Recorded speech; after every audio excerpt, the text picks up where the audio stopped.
Karine Jean-Pierre now taking questions. Let's listen. During the debate, the president had a cold. He had a hoarse voice. You all heard it. That's why you reached out. But I will say this, and the president said this over the past couple of days, certainly right after the debate. He knows how to do the job. And he knows how to do the job, not because he says it, because his record proves it.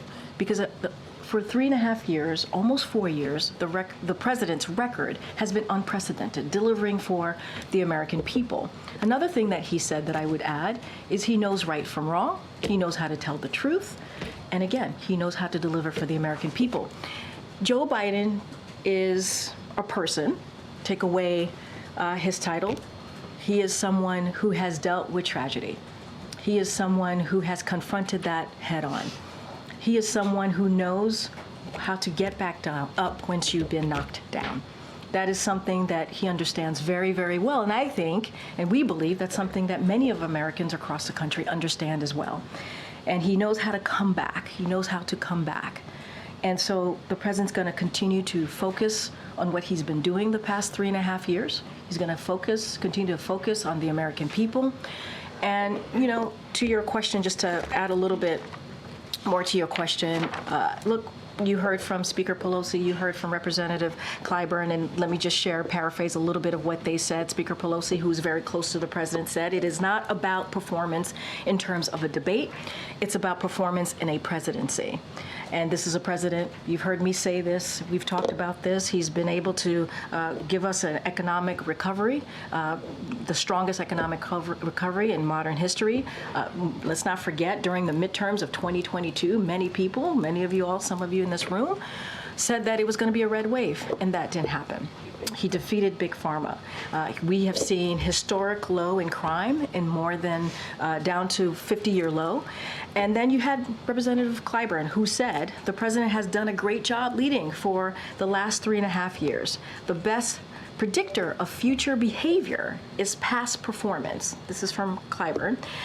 And when you look at the record of President Biden versus former President Trump, you see President Biden, who has delivered the strongest recovery in modern history, versus the previous administration, whose plans hurts the middle class. And President Biden, who is committed to protecting our fundamental freedoms, versus the former president, the previous administration, doing everything that they could, and they did, to overturn Roe v. Wade. And they are responsible for that. And that's coming from two people who are not just leaders in Congress, but also close to the president. I think part of the problem that Democrats are articulating is that it wasn't just that he had a cold, but rather he had, answers. He was trailing off. He didn't answer some questions in a sort of fulsome way. And speaking of Nancy Pelosi, one of the things that she recently said was that it was a legitimate question whether his performance was an episode or a condition. So I guess I wonder if there's been any consideration given to releasing a more robust set of medical records or something to show his mental acuity. So I will say this, look, and again, I get the question. It is a fair question to ask. We are not taking that away, and that's why the president certainly has spoken to this. As it relates to his medical records, we have been transparent. We have released thorough reports from his medical team every year since he's been in office. That is something that we have been pretty consistent about.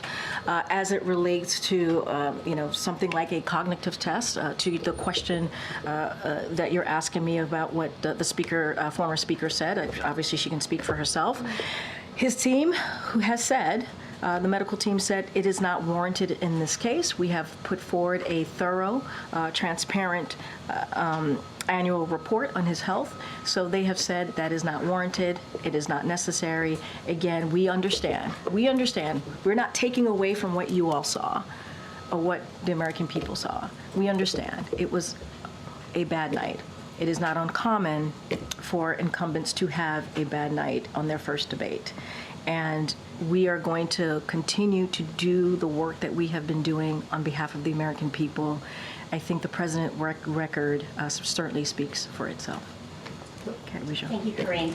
You just reminded us that President Biden had a cold on Thursday. What medications was he taking in the days or hours leading up to the debate? And I know that question has come in a couple of times to us. He was not taking any cold medication. Was he taking any medication that would have interfered with his He performance? was not taking any cold medication. That is what I can speak to. I've asked his doctor, and that's what he stated to us. Hey, Sean Hannity here. Hey, click here to subscribe to Fox News YouTube page and catch our hottest interviews and most compelling analysis. You will not get it anywhere else.